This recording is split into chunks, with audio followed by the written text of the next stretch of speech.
Hola, I'm Margaret from Moon in Spain, greeting you from Portugal. Taking you over now the Marechal Carmona Bridge, which crosses over the Tejo River about 20 miles northeast of Lisbon near the town of Vilafranca de Gira. This bridge was built in 1951. And I'm going to take you over now another bridge that crosses over the Tejo River right near the city of Lisbon. This is called the Vasco da Gama Bridge.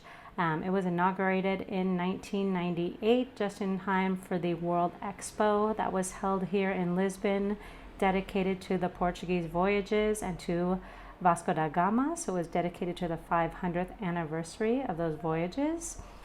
This bridge spreads 7.6 miles across the Tejo River. When it's very cloudy out, you can almost not see the bridge in its entirety.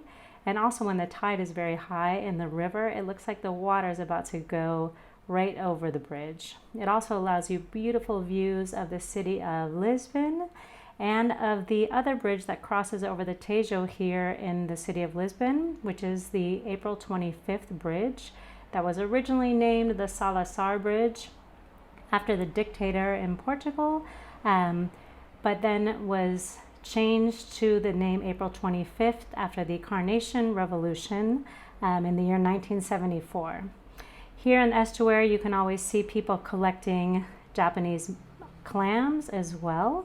And something curious, right before the inauguration of the bridge, they held a massive meal here, almost 16,000 people, and it actually made it to the Guinness Book of World Records for the longest table, where they served a Portuguese feijoada, which is a pork and bean stew. So we're crossing over to the south bank now on our way towards the Alentejo and to Spain.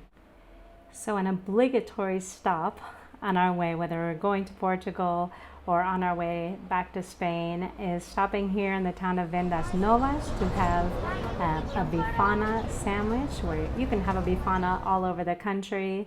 The recipes always vary, but we love to stop here. This is where everyone comes to have a Bifana and a bowl of soup. Here they have about 10 different types of soup, and the Bifanas here are excellent. They're served on the carcaça roll, which is a traditional Portuguese dry roll, very light. And the pork that's served in the Bifana is sliced very thinly and seasoned.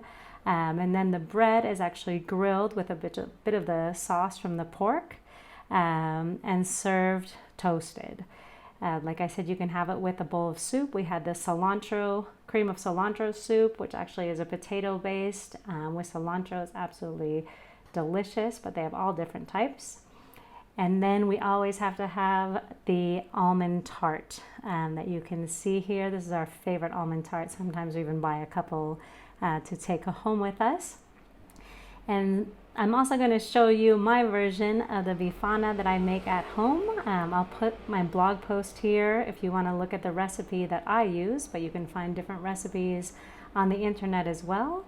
So you could see the Bifana that I make at our house here in the pan and then on the bread. So thanks for joining us, and we will see you very soon back in Spain. Hasta pronto.